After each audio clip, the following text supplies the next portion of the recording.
Hi friends, welcome to Julina's kitchen. ഇന്ന് നമ്മൾ തയ്യാറാക്കാൻ പോകുന്നത് വളരെ സിമ്പിളായിട്ടുള്ള ബ്രെഡ് എഗ് റോളാണ്. അപ്പോൾ നമുക്ക് അതിനു വേണ്ട ഇൻഗ്രീഡിയൻസ് എന്തൊക്കെയാണെന്ന് നോക്കാം. ഞാനിവിടെ 8 സ്ലൈസ് ബ്രെഡ് എടുത്തിട്ടുണ്ട്. 4 മുട്ട ഞാൻ പുഴുങ്ങിയെടുത്തിട്ടുണ്ട്. ഇനി നമുക്ക് ആവശ്യമുള്ളത് ഒരു സവാള ചെറുതായി കൊത്തി അരിഞ്ഞെടുത്തത്, പച്ചമുളക് 2 എണ്ണം വലുതാണ്, അതും ചെറുതായി കൊത്തി അരിഞ്ഞെടുത്തത്, ജിഞ്ചർ ഗാർലിക് പേസ്റ്റ് 1 ടീസ്പൂൺ, കറിവേപ്പില 5 or 6 ചെറുതായി കൊത്തി അരിഞ്ഞെടുത്തത്, 1/4 ടീസ്പൂൺ മഞ്ഞൾപ്പൊടി, 1/2 ടീസ്പൂൺ മുളക് പൊടി, നല്ല എരിവുള്ള മുളക് പൊടിയാണ്, 1/2 ടീസ്പൂൺ മല്ലിപ്പൊടി, ആവശ്യത്തിന് ഉപ്പ്, 1/2 ടീസ്പൂൺ ഗരം മസാല, ഒരു മീഡിയം സൈസ് തക്കാളി ചെറുതായി അരിഞ്ഞെടുത്തത്, നല്ല ചുവന്ന തക്കാളി വേണം കേട്ടോ. ബ്രെഡ് സ്ലൈസ് മുക്കുന്നതിന് ആവശ്യമായ വെള്ളം, ആവശ്യത്തിന് ഓയിൽ. ആദ്യം നമുക്ക് ഈ ബോയിൽ ചെയ്ത മുട്ട ഒന്ന് ഉടച്ചെടുക്കണം. ആദ്യം നമുക്ക് എഗ് ഫില്ലിംഗ് ഉണ്ടാക്കാം. അതിനായി ഞാൻ പുഴുങ്ങിയ മുട്ട ചെറിയ പീസായി കട്ട് ചെയ്തെടുത്തിട്ടുണ്ട്. അധികം ചെറുതാക്കരുത് കേട്ടോ, കുറച്ച് വലിപ്പം വേണം, അല്ലെങ്കിൽ നമുക്ക് ബ്രെഡിനകത്ത് ഇങ്ങനെ കടിക്കാനൊന്നും കിട്ടില്ല. അപ്പോൾ ഇതേ വലിപ്പത്തിൽ വേണം ചെയ്യാനായിട്ട്. ചൂടായ പാനിലേക്ക് 2 ടേബിൾ സ്പൂൺ സൺഫ്ലവർ ഓയിൽ ഒഴിച്ചു കൊടുക്കാം. നിങ്ങൾക്ക് ഇഷ്ടമുള്ള ഓയിൽ യൂസ് ചെയ്യാം കേട്ടോ, ഞാനിവിടെ സൺഫ്ലവർ ഓയിലാണ് യൂസ് ചെയ്യുന്നത്. ഇനി അതിലേക്ക് 1 ടീസ്പൂൺ ജിഞ്ചർ ഗാർലിക് പേസ്റ്റ് ഇട്ട് കൊടുക്കാം.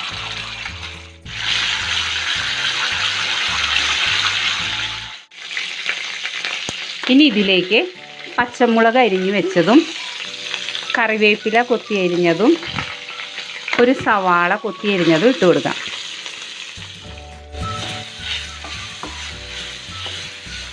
ഈ സവാളയുടെയും പച്ചമുളകിൻ്റെയൊക്കെ പച്ചമണമൊക്കെ ഒന്ന് മാറണം. സവാള ഒരു ചെറിയ ബ്രൗൺ കളറായിട്ട് വരണം. ഇപ്പോൾ സവാള ചെറിയൊരു ബ്രൗൺ കളറായി വരുന്നുണ്ട്. ഇതിൻ്റെ പച്ചമണമൊക്കെ ഒന്ന് മാറിയിട്ടുണ്ട്. ഇനി നമുക്ക് മസാലപ്പൊടികൾ ചേർത്ത് കൊടുക്കാം. ഇനി ലോ ഫ്ലെയിമിലേക്ക് വെച്ചതിന് ശേഷം നമുക്ക് എടുത്തു വെച്ചിരിക്കുന്ന മഞ്ഞൾപ്പൊടി ഇട്ട് കൊടുക്കാം.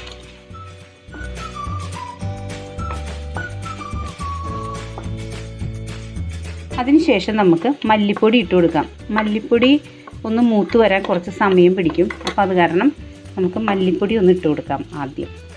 അതിനുശേഷം മുളക് പൊടിയും മസാലപ്പൊടിയും ഇടാം. മല്ലിപ്പൊടി നന്നായി മൂത്ത് വന്നിട്ടുണ്ട്. ഇനി അതിലേക്ക് നമുക്ക് മുളക് പൊടിയും ഗരം മസാലപ്പൊടിയും ഇട്ട് കൊടുക്കാം. അധികം മസാലപ്പൊടിയും മുളക് പൊടിയും ഒന്നും ഇടരുത് കേട്ടോ, മറ്റ് കറികൾക്ക് ഇടുന്നത് പോലെ.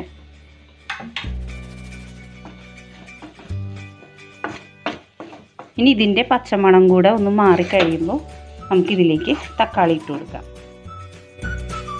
ഇപ്പോൾ മസാലകളുടെ പച്ചമണം എല്ലാം മാറിക്കഴിഞ്ഞു.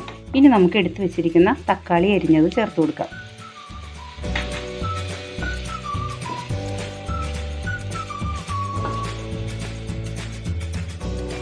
ഇനി ഇതിലേക്ക് നമുക്ക് ഉപ്പിട്ട് കൊടുക്കാം. നമ്മൾ ഇത്ര നേരമായിട്ട് ഉപ്പിട്ടിട്ടുണ്ടായിരുന്നില്ല. ഇനി ഉപ്പിട്ട് ഇത് ഇളക്കിയതിന് ശേഷം ഈ തക്കാളി നന്നായി ഉടഞ്ഞ് ഇതിലേക്ക് ചേരണം. അതുവരെ നമുക്കൊന്ന് മൂടി വെച്ച് വേവിക്കാം. നമുക്കൊന്ന് തുറന്ന് നോക്കാം. തക്കാളിയൊക്കെ നന്നായി വെന്ത് വന്നിട്ടുണ്ട്, എണ്ണയൊക്കെ അവിടെ ഇവിടെയൊക്കെ തെളിഞ്ഞു വന്നിട്ടുണ്ട്. ഇനി നമുക്കിതിലേക്ക് കട്ട് ചെയ്ത് വെച്ചിരിക്കുന്ന നമ്മുടെ മുട്ട ഇട്ട് കൊടുക്കാം. എന്നിട്ട് ഇതൊന്ന് മിക്സ് ചെയ്യാം. അധികം മിക്സ് ചെയ്ത് ഇത് ഉടച്ച് കളയരുത് കേട്ടോ.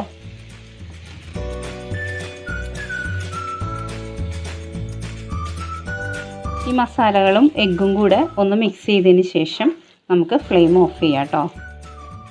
അങ്ങനെ എഗ് ഫില്ലിംഗ് റെഡി ആയിട്ടോ. ഇനി നമുക്ക് മറ്റൊരു ബൗളിലേക്ക് ഇത് മാറ്റാം.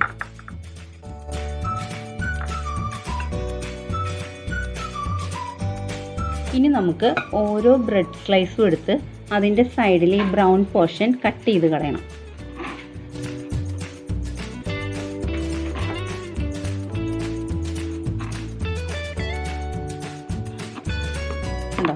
ഇങ്ങനെ ഓരോ സ്ലൈസും നമുക്ക് ചെയ്തെടുക്കാം. ഇപ്പോൾ ഞാൻ എല്ലാ ബ്രെഡ് സ്ലൈസിൻ്റെയും ബ്രൗൺ പോർഷൻ കട്ട് ചെയ്ത് കഴിഞ്ഞു.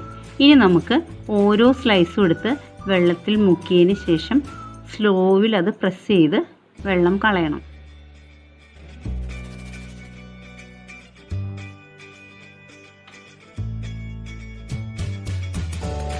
അധികം അമർത്തി നിൽക്കരുത് കേട്ടോ, വളരെ സോഫ്റ്റായിട്ട് നിൽക്കണം.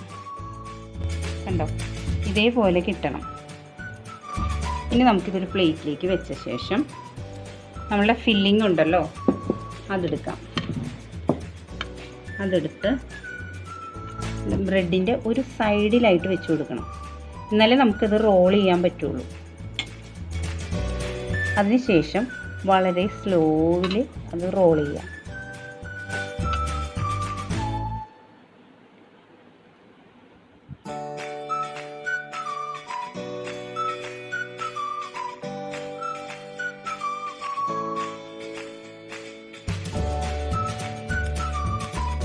ഇനി ഇതിൻ്റെ അറ്റം ഇങ്ങനെ ഒന്ന് പ്രസ് ചെയ്ത് കൊടുക്കാം. അതേപോലെ തന്നെ ഓപ്പോസിറ്റ് സൈഡും പ്രസ് ചെയ്ത് കൊടുക്കാം. അപ്പോൾ നമ്മുടെ ഫില്ലിംഗ് ഒന്നും പുറത്തേക്ക് പോരില്ല.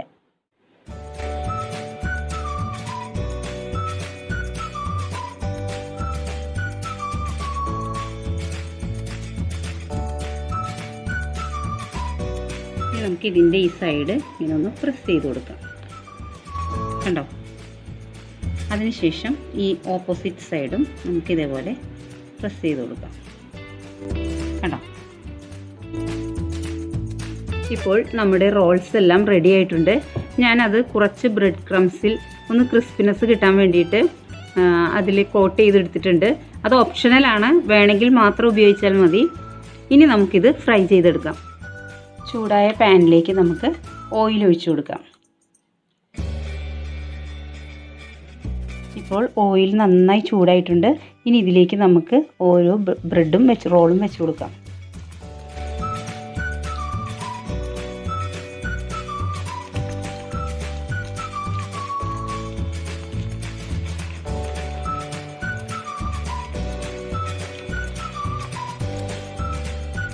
നമ്മളിത് ലോ ഫ്ലെയിമിൽ ഇട്ടിട്ട് വേണം കേട്ടോ ഫ്രൈ ചെയ്യാൻ, ഇല്ലെങ്കിൽ ഇത് വേഗം കരിഞ്ഞു പോകും.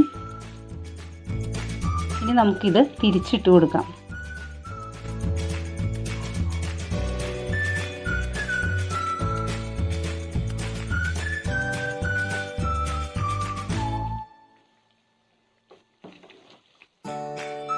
നന്നായി ഫ്രൈ ആയി വന്നിട്ടുണ്ട്.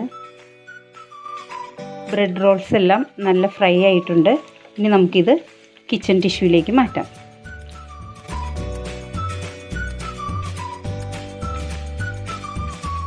സിമ്പിൾ എഗ് റോൾസ് ഇവിടെ റെഡി ആയിട്ടുണ്ട്. നല്ല സൂപ്പർ ടേസ്റ്റാണ് ഇതിന്. ഈ റെസിപ്പി നിങ്ങൾക്ക് ഇഷ്ടമായാൽ ജുലീനാസ് കിച്ചൺ സബ്സ്ക്രൈബ് ചെയ്യാനും ലൈക്ക് ചെയ്യാനും ഷെയർ ചെയ്യാനും മറക്കരുത്. അതിൻ്റെ അടുത്ത് കാണുന്ന ബെൽ ബട്ടൺ ഒന്ന് ക്ലിക്ക് ചെയ്യണേ. അപ്പോൾ ഞാനിടുന്ന വീഡിയോസിൻ്റെ നോട്ടിഫിക്കേഷൻസൊക്കെ നിങ്ങൾക്ക് കിട്ടുന്നതായിരിക്കും. അപ്പോൾ നമുക്ക് മറ്റൊരു റെസിപ്പിയുമായി വീണ്ടും കാണാം. Thank you.